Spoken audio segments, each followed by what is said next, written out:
샬롬 출애굽기 강의 47번째 주님만을 찬양하면서 시작하겠습니다.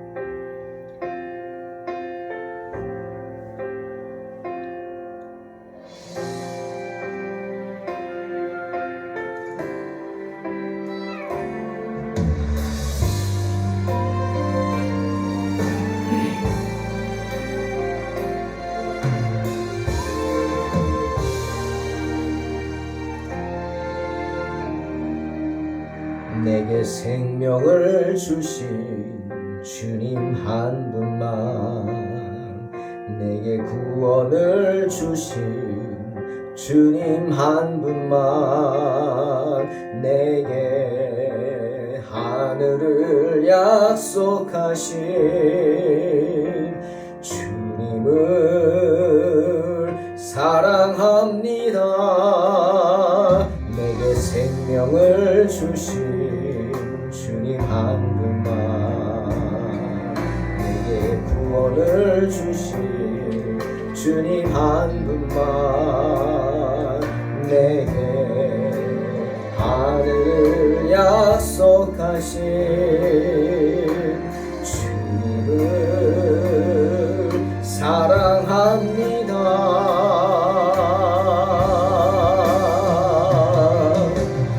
난 노래하네 주의 사랑, 나는 노래하네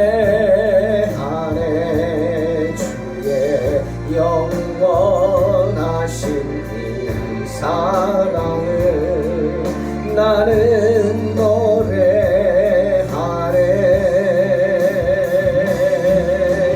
난 높이리라 주의 이름, 나는 높이리라. 이곳에서 어떤 상황에도 주의 이름을 높이리라.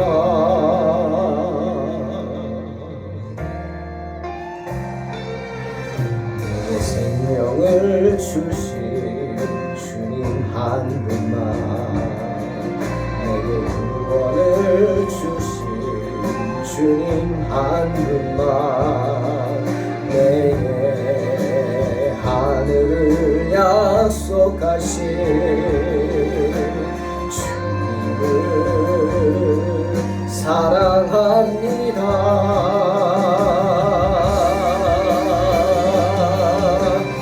난 노래하네 주의 사랑, 나는 노래하네 주의 영원하신 그 사랑을, 나는 노래하네.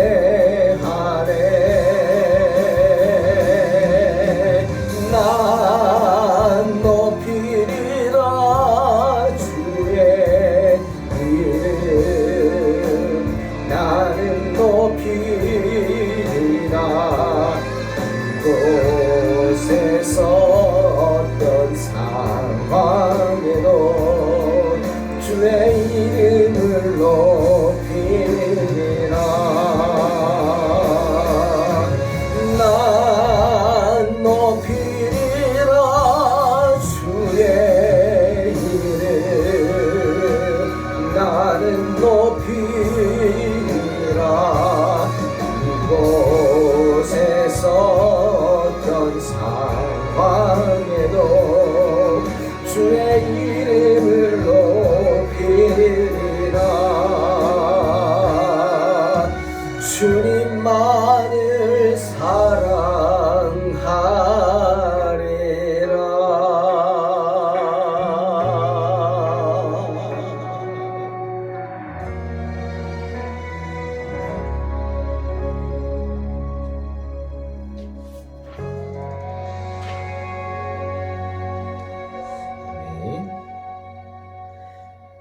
출애굽기 13장 17절에서 22절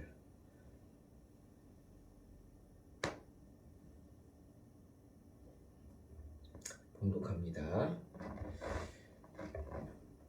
바로가 백성을 보낸 후에 블레셋 사람의 땅의 길은 가까울지라도 하나님이 그들을 그 길로 인도하지 아니하셨으니 이는 하나님이 말씀하시기를 이 백성이 전쟁을 하게 되면 마음을 돌이켜 애굽으로 돌아갈까 하셨습니다. 그러므로 하나님이 홍해의 광야 길로 돌려 백성을 인도하시며 이스라엘 자손이 애굽 땅에서 대열을 지어 나올 때 모세가 요셉의 유고를 가졌으니 이는 요셉이 이스라엘 자손으로 단단히 맹세하게 하여 이르기를 하나님이 반드시 너희를 찾아오시리니 너희는 내 유고를 여기서 가지고 나가라 하였음이더라. 그들이 숫곳을 떠나서 광야 끝 에담에 장막을 치니 여호와께서 그들 앞에서 가시며 낮에는 구름 기둥으로 그들의 길을 인도하시고 밤에는 불 기둥을 그들에게 비추사 낮이나 밤이나 진행하게 하시니 낮에는 구름 기둥 밤에는 불 기둥이 백성 앞에서 떠나지 아니하니라. 여러분, 하나님께 이스라엘 백성들은 어떤 존재일까? 오늘 그것을 한번 생각하게 하는 말씀입니다. 신명기 32장 10절에서 이렇게 말씀하시죠. 여호와께서 그를 황무지에서 짐승이 부르짖는 광야에서 만나시고 호위하시며 보호하시며 자기의 눈동자 같이 지키셨도다. 하나님은 이스라엘 백성들을 눈동자와 같이 지키십니다. 눈동자와 같이 지킨다? 무슨 뜻입니까? 당신의 눈동자처럼 지켜주신다는 겁니다. 여러분, 우리 몸에 눈동자가 얼마나 중요합니까? 또 우리 몸이 우리 눈동자를 얼마나 또 소중하게 지켜줍니까? 먼지가 들어갈까봐 눈썹도 있고요. 행여나 눈이 다칠까봐 수시로 눈꺼풀이 깜빡이면서 눈꺼풀이 감기면서 눈동자를 지켜주죠. 그죠? 깜짝 놀라면 감지 않습니까? 지켜주는 겁니다. 잠시도 한눈 팔지 않죠. 하물며 하나님께서는 당신의 눈동자를 얼마나 지켜주시겠습니까? 그런데 하나님께서 당신의 눈동자를 지키시듯 이스라엘 백성들을 지키신다. 오늘 말씀하시는 겁니다. 오늘 성경은 그렇게 당신의 백성들을 끝까지 보호하시고 지키시는 하나님의 은혜를 말씀하십니다. 그것이 뭐예요? 구름 기둥, 또 불 기둥입니다. 여러분, 광야라는 곳은 아주 특별한 곳입니다. 우리나라에는 광야라는 곳이 없어서 잘 와닿지 않지만 제가 오래전에 장신대원을 다닐 때 학교 과목 중에 하나로 성지순례가 있어서 성지순례를 이집트와 이스라엘을 다녀온 적이 있습니다. 힘들었죠. 학점을 따는 것이라 많이 힘들었습니다. 그때 이집트의 이 광야라는 곳을 가봤습니다. 특히 시내 광야 가봤죠. 우리가 볼 수 없는, 우리나라에서는 느낄 수 없는 그런 곳이었고요. 사막하고는 달랐습니다. 제가 사막은 가보지 않았지만 TV에서 보는 사막하고는 달랐죠. 어떤 게 광야일까 한번 생각해 보니까 이런 생각이 났어요. 우리 여기저기 신도시 개발한다고 뭐 큰 땅들을 파헤쳐 놓지 않습니까? 공사한다고 뭐 나무라고는 없죠. 다 뒤집어 엎습니다. 공사장, 공사판이죠. 바로 그런 곳이 광야입니다. 아무것도 없죠. 붉은 흙과 돌멩이 뿐입니다. 특히 낮에는 온도가 40도에서 50도까지 올라가고 무지 뜨겁죠. 밤에는 영하로 떨어지진 않습니다. 하지만 10도 밑으로 떨어지는 날씨라 온도차가 뭐 한 40도 정도 나니까 엄청나죠, 이 차이가. 그래서 춥습니다. 광야가 밤에는. 영하는 아니지만 추워요. 충분히 얼어 죽을 수 있어요. 그런데 하나님께서는 애굽에서 이스라엘 백성을 출애굽시키신 후에 블레셋 사람들이 사는 지금의 지중해 연안, 지금 이스라엘의 그 가자 지구, 제일 소란한 곳이죠. 다툼이 많고 그 가자 지구가 원래 블레셋 사람들이 살았던 곳입니다. 여러분 지금 우리가 팔레스타인이라고 그러죠. 그게 영어로 팔레스타인인데 그게 블레셋입니다. 블레셋을 영어 발음으로 하면 팔레스타인이 되는 거죠. 지금의 팔레스타인 사람들이 바로 오래전에 블레셋 사람들이라 할 수 있는 거예요. 이스라엘 백성들이 보기는. 근데 거기 이미 자리 잡고 있기 때문에 그곳을 통과하면은 가나안까지 4일에서 5일이면 갈 수 있습니다. 그런데 하나님이 왜 그렇게 짧은 길을 놔두고 가나안 아래쪽에 그 시나이 반도 쪽으로 길을 돌려서 바란 광야, 수르 광야, 신 광야, 신의 광야 성경에 나오죠. 이런 광야 지대들로 길을 돌려서 가게 했을까? 힘든 길을 가게 했을까? 왜일까요? 그 이유가 오늘 나오죠. 바로 블레셋 사람들이 사는 짧은 길로 가면 어떡하겠어요? 전쟁해야죠. 여러분 그렇잖아요. 내가 지금 살고 있는데 자리 잡고 살고 있는데 큰 무리가 그것도 뭐 한 열댓 명이 오는 그런 게 아니에요. 그냥 지나갑니다. 관광합니다. 그게 아니에요. 수백만이에요. 그죠? 장정만 60만인가? 그죠? 50만인가? 그 많은 사람들. 그러면 여인들과 노인들, 아이들까지 하면 한 200만은 된다 그랬죠. 그 많은 사람들이 지나간다? 그게 말이 됩니까? 지나간다고 말을 하면 그냥 지나만 갈게. 그게 용납이 안 되는 거예요. 그래서 싸우는 거죠. 막는 거예요. 쳐들어오는구나. 우리 땅을 빼앗으려고 하는구나. 싸웁니다.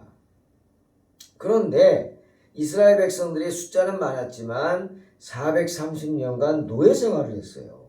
그러다 지금 출애굽하는 거예요. 조직이 갖추어져 있을까요? 싸우려면 어떻게 돼야 돼요? 그냥 나무 흔들고 나무로 막 후드러 패고 막 돌멩이 던지고 그게 전쟁입니까? 동네 싸움이지? 아니죠. 조직이 갖추어져야 되고 훈련이 바로 되어야 됩니다. 그래서 싸울 수 있는 전사들로 훈련시켜야죠. 근데 지금 이스라엘은 아직 대열도 갖추어지지 않은 피난민일 뿐입니다. 그러니 그 길이 짧은 블레셋 사람들이 사는 곳으로 가게 되면 첫째는 전쟁을 하게 될 것이고 그러면 그들이 마음을 돌이켜서 다시 애굽으로 돌아가려고 할지도 모르죠. 그래서 하나님이 멀리 블레셋 길이 아닌 홍해 광야 길로 돌려 백성들을 인도하신 겁니다. 백성들을 시험하기 위한 거고요. 또 훈련시키기 위한 것이죠. 또 한 가지 이유는 뭘까? 아직 남아있어요. 뭐가? 애굽에 대한 하나님의 심판이 아직 남아있었다. 뭡니까? 그 애굽의 모든 군대가 홍해 바다에 빠져 죽어야 했어요. 그죠? 애굽의 그 교만한 군대들, 교만한 사람들이 홍해 바다에 다 빠져 죽어야 했기 때문에 하나님은 이스라엘을 홍해로 돌리신 거예요. 그리고 또 한 가지 이유가 있다면 이스라엘 백성들이 광야에서 훈련되어져야 했어요. 어떤 훈련? 겸손의 훈련. 그리고 지금까지 종살이 했던 사람들에게 자주권을 주셨잖아요. 그러면 그렇다고 해서 내가 자유다. 그리고 네 마음대로 해라? 아니죠, 여러분. 그렇죠? 그건 방종이죠. 내가 자유해도 누구 안에서 자유하는 거예요? 하나님 안에서, 주님 안에서 자유하는 겁니다. 그죠? In Christ. 이게 무슨 뜻이에요? In Christ. 주님 안에서. 우리 아까 찬양했죠. 주님 한 분만으로. 그게 자유입니다. 주님이 나와 함께 하실 때, 내게 주님 한 분만으로 만족함 있다고 할 때, 그렇게 고백되어져야 할 때, 그렇게 고백되어질 때 우리는 자유할 수 있는 겁니다. 그 훈련 해야 했죠. 광야에서 이스라엘은 겸손을 배워야 했습니다. 그리고 하나님의 그 시험을 통과함으로 그 겸손함을 입증해야 했어요. 그래서 하나님이 훈련시키기 위해 광야로 돌린 거예요. 그 하나님의 뜻이 신명기 8장 2절에 나오죠. 내 하나님께서 이 40년 동안에 내게 광야 길을 걷게 하신 것을 기억하라. 이는 너를 낮추시며 너를 시험하사 내 마음이 어떠한지 그 명령을 지키는지 지키지 않는지 알려 하심이라. 분명히 말씀하십니다. 여러분, 시험은 훈련입니다. 오늘 여러분 이 큐티를 듣는 우리 성도 여러분 정말 복된 시간이 된 줄로 믿습니다. 오늘 정말 귀한 말씀 전합니다. 시험은요 훈련입니다. 잘 들으세요. 이스라엘 백성들이 가나안 땅에 들어가서 가나안 족속들과 싸워서 죽지 않고 살기 위해서는 어떻게 했죠? 훈련돼야 됐어요. 여러분 군인들 우리 자녀들이 군대 가면은 그냥 가자마자 뭐 전쟁에 나가고 뭐 최전선에 배치되고 아니죠. 훈련 받아야 했어. 훈련. 어떤 훈련? 군인으로서의 훈련이 필요했어요. 총을 줍니까? 그러면 총 쏘는 법은 알아야죠. 방아쇠만 당긴다고 쏘는 게 아니잖아요. 쏴서 맞출 수 있어야죠. 그래서 훈련해야 합니다. 또 쏘다 보면 총이 고장 나잖아요. 그럼 고칠 수도 있어야죠. 기본적으로. 그래서 총을 분해하고 또 조립하고 이 훈련까지도 시키고 또 군인으로서 여러 가지 전술들 간단한 거지만 그런 것들도 훈련시키고 훈련 받아야 합니다. 그러니 시험을 두려워하고 피하려고 해서는 안 돼요. 시험을 통해서 훈련되기 때문이죠. 저는 그런 생각합니다. 애들이 어렸을 때 아프잖아요. 우리 애들도 많이 아팠죠. 특히 막내는 태어나자마자 막 아파서 병원에 입원하고 그랬어요. 막내가 제일 태어날 때 고생을 했죠. 우리 사모도 제일 고생했어요. 셋째가. 근데 그걸 어떻게 지켜볼 수밖에 없어요. 제가 할 수 있는 일은 뭐냐면 기도해주고 또 하나 들고 뛰는 거예요. 그날도 막 밤늦게 애 들고 뛰죠. 근처 병원으로 들고 뛰는 겁니다. 응급실로. 내가 할 수 있는 게 그거밖에 없더라고요. 그 모든 거는 우리 막내가 감당해야 돼요. 애들이 감당해야 돼요. 그래서 우리 그러잖아요. 애들이 아프면 어른들이 그러죠. 요거 이겨내면 애가 약아진다. 약아진다. 맞아요. 요 아픔을 이겨내면 애가 약아져요. 세진단 말이에요. 좀 더 강해진다는 거죠. 왜? 이 시험을 통과했기 때문에. 이것은 훈련이라는 거죠. 바울도 고린도전서 10장 13절에서 분명히 말하죠. 사람이 감당할 시험 밖에는 너희에게 당한 것이 없다.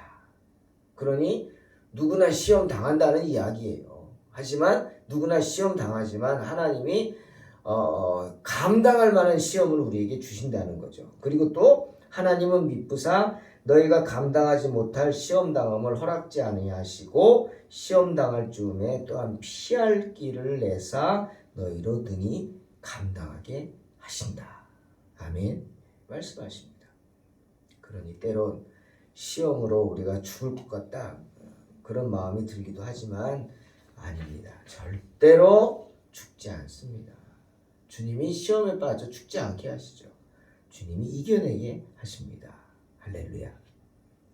시간이 조금 걸릴지 모르겠지만 마침내 이겨낼 줄로 믿습니다. 저는 주님이 주시는 믿음의 시험을 좋은 사과나무를 심는 것과 같다 생각합니다. 저는 그런 마음으로 지금도 목양에 힘쓰고 개척을 시작했고 계속 교회를 세우는 가운데 있고 힘들어도 견디고 있습니다. 이 믿음의 시험은 뭐냐? 좋은 사과나무를 심는 것과 같다. 여러분 보세요. 사과나무 그 묘종을 아무데나 심습니까? 아니잖아요. 잘 골라야 돼요.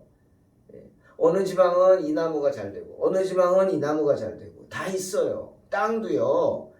똑같은 땅이 아니라고요. 땅 안에 있는 성분이 하나님이 만드신 게 다 달라요. 그죠? 뭐 예를 들어 뭐 어떤 지대는 땅 속에서 뜨거운 물이 나오잖아요. 왜? 온천지대니까. 어떤 지대는 석회암만 나오잖아요. 어떤 지대는 돌덩이만 있죠.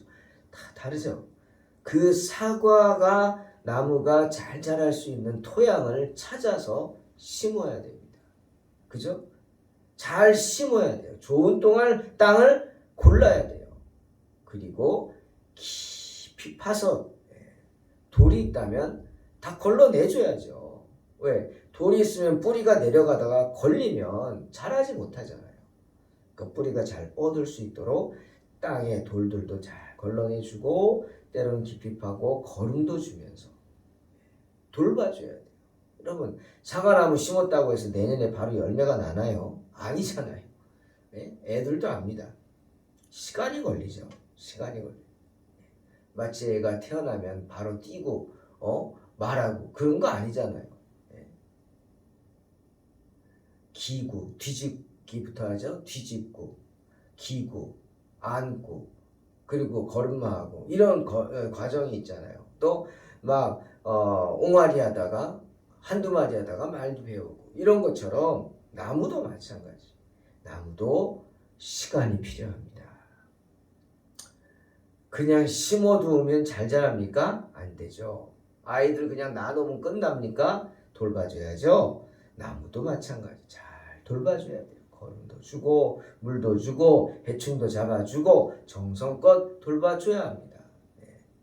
그러니 심겨진 상태에 따라 또 돌보는 정성에 따라 시간이 더 많이 걸릴 수도 있습니다. 그런데 우리가 시험을 감당하는 것도 그렇게 좋은 사과나무를 심는 것 같다는 거예요. 주님이 출애굽기 20장 6절에서 나를 사랑하고 내 계명을 지키는 자에게는 천대까지 은혜를 베푼다 말씀하시죠. 이 말씀 왜 하셨겠어요? 네? 내가 사과나무를 심었어요. 그러면 당장 열리진 않지만 시간이 걸려요. 자라고 또 자라고 그러다가 나무 열매가 조금씩 열리기 시작하면 처음 열린 건 좀 못 먹잖아요. 그러다가 점점 탐스러운 열매들이 열립니다. 뭐가 필요해요? 시간, 정성, 나무가 더욱 견실해질 수 있도록 돌봐주는 그것이 필요해요. 그럼 마침내 풍성하게 열려요. 하지만 때로는 내가 그 열매를 못 따먹을 수도 있어요. 못 따먹을 수 있죠. 내가 따먹을 수 있다면 참 감사한 일이지만 내가 심어놓은 그 사과나무 열매를 못 따먹을 수도 있어요. 그런 짓을 못하러 하냐고요? 아닙니다. 누가 따먹어요? 내 자녀들이 따먹는 거예요. 내가 사랑하는 사람들이 따먹게 된다. 즉 내가 내가 원하는 큰 복을 비록 내가 누리지 못한다 할지라도 내 생에 내가 최선을 다해서 하나님의 일을 감당하며 주님을 기쁘시게 하면 그래서 이 좋은 사과나무가 견실하게 잘 자라게 만들어주면 마침내 내 자녀들이 그 열매를 따먹게 될 것이다. 내 자녀들이 복을 누리게 될 것이다. 주님이 그 말씀하시는 거예요. 나를 사랑하고 내 계명을 지키는 자에게는 천대까지 은혜를 베푸느니라. 할렐루야. 때문에 우리는 오늘도 믿음의 씨앗을 뿌리는 겁니다. 사무엘도 사무엘하 16장 12절에서 그런 말씀으로 위로합니다. 혹시 여호와께서 나의 원통함을 감찰하시리니 오늘 그 저주 때문에 여호와께서 선으로 내게 갚아주시리라. 다윗이 한 말이에요. 사무엘하에서 다윗이 한 말이죠. 다윗이 믿음을 지키면서 여러 가지 어려움을 당합니다. 네? 어려움을 당해요. 하지만 그것을 믿음으로 이겨내면서 이렇게 고백하는 거예요. 내가 지금 너무 억울하고 원통해. 억울한 일을 당하고 있어. 말도 안 되는 일을. 하지만 하나님이 다 하셔. 하나님이 감찰하셔. 네? 하나님이 제대로 판단하시고 제대로 갚아주신다는. 내가 정말 억울하게 저주를 받고 있어요. 하지만 너의 그 저주로 인해 하나님이 나에게 더 큰 선으로 갚아주시리라. 다윗이 고백하는 겁니다. 그러니 사랑하는 성도 여러분, 내가 선하게 주의 일을 행하다가 당하는 고난이 있습니까? 원통함이 있습니까? 억울함이 있습니까? 주님이 다 아시는 줄로 믿습니다. 주님이 선하게 축복으로 갚아주실 줄로 믿습니다. 사랑하는 성도 여러분, 주님을 향한 우리의 헌신, 주님을 향한 우리의 그 정성, 기도 하나도 땅에 떨어지지 않습니다. 하나도. 여러분이 주님께 드린 그 예물, 그 정성, 그 헌신, 그 마음, 그 기도 하나님이 다 갚아주실 줄로 믿습니다. 축복으로. 주님이 주신 그 축복은 결코 사라지지 않습니다. 그러니 그런 믿음으로, 비록 내가 원하는 것을 얻지 못한다 하지만 아닙니다. 분명코 그것은 쌓이고 쌓입니다. 기도의 단이 쌓여가듯이 축복의 단이 쌓여가서 마침내 큰 열매, 풍성한 열매가 돼서 내가 아니더라도 내 자녀들이 받게 되는 줄로 믿으시기를 주의 이름으로 축원합니다. 그런 주님의 약속을 믿는 자라면 어떻게? 말씀에 순종해야겠죠. 그리고 그런 믿음을 가진 사람들의 뜻을 존중해 주어야 합니다. 때문에 모세가 오늘 출애굽할 때 요셉의 유고를 들고 나간 것이 아닙니까? 왜죠? 요셉은 믿음의 눈을 들어서 벌써 400년 전에 봤거든요. 하나님께서 이스라엘 백성들을 출애굽하는 그것을 보았어요. 믿음의 눈으로. 때문에 후손들에게 부탁하는 거예요. 분명히 하나님이 너희를 권고하실 것이다. 널 잊지 않고 지키셔서 마침내 하나님이 약속하신 약속의 땅으로 이끌어내실 것이다. 그때 나를 매장하지 말고 가매장했다가 내 유고를 가지고 가다오. 나를 이 땅에 매장하지 말라는 거예요. 여러분 요즘도 가끔 이집트의 피라미드 또는 무덤들이 발견되지 않습니까? 화려한 무덤들. 그게 다 애굽의 관리들의 무덤이었죠. 그렇다면 요셉도 그렇게 화려하게 장사 지내져서 묻혔을 것입니다. 그런데 요셉이 그런 대접을 거부한 거예요. 아무리 호화스러워도 이 세상에서는 안식이 없다 알았기 때문에. 사치스러운 세상, 사치스럽게 내가 매장되는 거 필요 없어. 비록 조금은 초라해 보인다 할지라도 나는 약속의 땅에 묻히고 싶다. 그것이 진정한 안식이다. 요셉은 고백하는 겁니다. 그래서 내 유고를 가지고 가달라 부탁하는 겁니다. 그리고 그 약속이 430년간 기억되었다가 전해지다가 하나님께서 당신의 백성들을 이끌어낼 때 모세에 의해 지켜지는 겁니다. 그러니 요셉의 유고를 바라보면서 이스라엘 백성들이 어떻게 했을까요? 소망을 잃지 않았을 겁니다. 소망을 잃지 않았죠. 사랑하는 성도 여러분, 하나님께서는 이처럼 당신의 백성들을 기억하시고 끝까지 지켜주십니다. 특히 말씀에 순종하고 말씀대로 살려고 애쓰는 당신의 백성들을 험한 세상 가운데 홀로 버려두지 않고 지켜주십니다. 그 대표적 증거가 오늘 본문에 나오는 구름기둥과 불기둥이에요. 구름기둥은 낮에 커다란 구름의 형태로 이스라엘 백성들의 위를 덮어서 한낮에 뜨거운 광야의 태양을 가려줬습니다. 그리고 불기둥은 밤에 광야의 추위를 따스한 열기로 덮여줬죠. 따뜻하게 해줬죠. 그리고 그 깜깜한 광야에서의 그 암흑의 두려움도 없애주었을 것입니다. 여러분, 구름기둥과 불기둥은 변함없는 기적이었어요. 이 구름기둥과 불기둥은 그들이 가나안에 이를 때까지 결코 그들을 떠나지 않았습니다. 구름 기둥이 움직이지 않으면 이스라엘 백성들은 이동하지 않았어요. 한 달이고 1년이고 심지어 1년도 이동하지 않고 머물러 있었다. 이스라엘은 낮에는 구름 기둥만 바라보고 따랐고 밤에는 불기둥만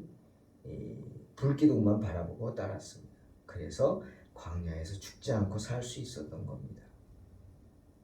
구름 기둥과 불 기둥이 누구십니까? 바로 예수 그리스도시죠. 사랑하는 성도 여러분, 우리 또한 험한 세상 가운데 주님을 의지하면서 이스라엘 백성들이 그랬던 것처럼 주님만 바라보고 주님의 말씀에만 순종하면서 좋은 사과나무를 심으면서 살아가야 합니다. 그렇게 산다면 억울한 일, 힘든 일 주님이 다 감찰하여 주실 줄 믿습니다. 마침내 달콤하고 맛있는 사과 열매 먹으며 살게 될 줄로 믿습니다. 내가 못 다 먹는다고 안타까워하지 마세요. 내가 못 다 먹으면 어떻습니까? 내가 사랑하는 자녀들이 먹지 않습니까? 그럼 행복한 거죠. 네. 자녀들이 먹는 것만 봐도 부모는 행복하지 않습니까? 네. 우리의 자녀들이 내가 심어 놓은 만큼, 내가 돌봐 놓은 만큼 그렇게 탐스러운 사과나무 열매들을 먹으면서 풍성한 복을 누리게 될 줄로 믿습니다. 그런 믿음으로 이스라엘 백성들처럼 구름 기둥과 불 기둥만 쫓아 살아가는, 선을 행하는, 주님께 봉사 충성하는 복된 성도들이 되시기를 주의 이름으로 축원합니다. 기도하겠습니다. 하나님 감사합니다. 오늘도 주님의 인도하심을 믿습니다. 주님 함께하여 주시고 항상 주의 은혜를 떠나지 않도록 축복하여 주시옵소서. 오늘도 믿음을 주시는 주님께 감사드리고 구름 기둥과 불 기둥을 바라보며 순종하며 따라가게 하여 주시옵소서. 그래서 마침내 풍성한 사과나무 열매들을 마음껏 먹는, 내가 못 먹으면 어떻습니까? 자녀들이 먹을 줄 믿습니다. 그런 믿음으로 승리하게 하여 주시옵소서. 예수님의 이름으로 기도하옵나이다. 아멘.